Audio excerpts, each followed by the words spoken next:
एक हर्फ अपनी मुख्तलिफ़ शक्लों के साथ दिखाई देता है। मिसाल के तौर पर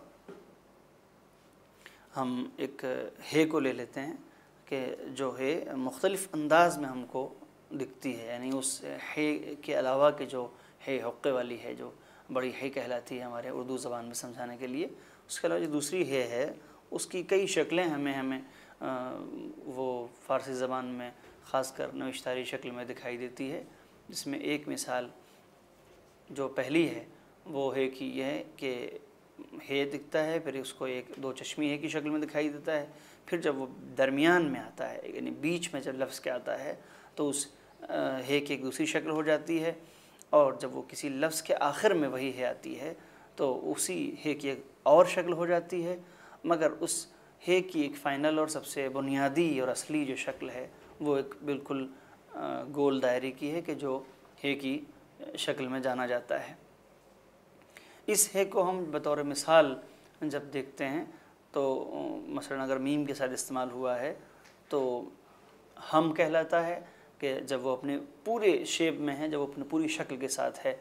और जब यही है क्या कहते हैं किसी लफ्ज़ के शुरू में इस्तेमाल होती है तो यही है कि एक और शक्ल दो चश्मी है की भी है। और इसके अलावा जब यही है किसी लफ्ज़ के दरमियान में इस्तेमाल होती है तो इसी है कि एक तीसरी शक्ल है। और इसी है को जब हम किसी लफ्ज़ के बिल्कुल आखिर में देखते हैं तो इसी है कि एक और शक्ल पाई जाती है। और यही है जब किसी लफ्ज़ के बिल्कुल आखिर में आती है, जिसकी मिसाल मसलन दह हम कह सकते हैं, जिसके माने 10 के होते हैं, तो उसमें उस है की एक और शक्ल होती है। तो ये मिसालें तीनों चारों ही बताती हैं कि इस एक हर्फ़ की फ़ारसी ज़बान के इस एक हर्फ़ की कितनी अलग अलग शक्लें हैं, जिसको हमने हम, हर, हफ्त, हश्त, शहर, नोह और दह के अंदर हमने देखा है। इन तमाम लफ्ज़ों में जहाँ है शुरू में आई है उसकी शक्ल कुछ और है, जहाँ है दरमियान में आई उसकी शक्ल कुछ और है, और जहाँ है लफ्ज़ के आखिर में आई है उसकी शक्ल कुछ और है।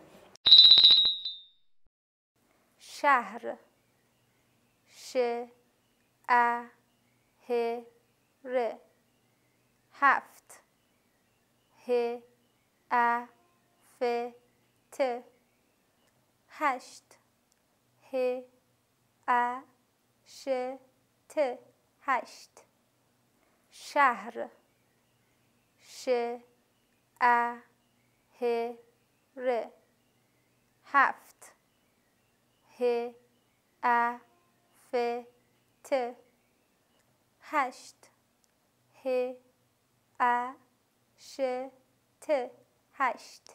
ये बात बतौर मिसाल समझने वाली थी कि इसमें फ़ारसी अल्फ़ाबेट्स में ये हे जो है वो किस किस अंदाज़ में इस्तेमाल होता है। मैं बाकी बातें इंशाअल्लाह बाद में अर्ज़ करूँगा।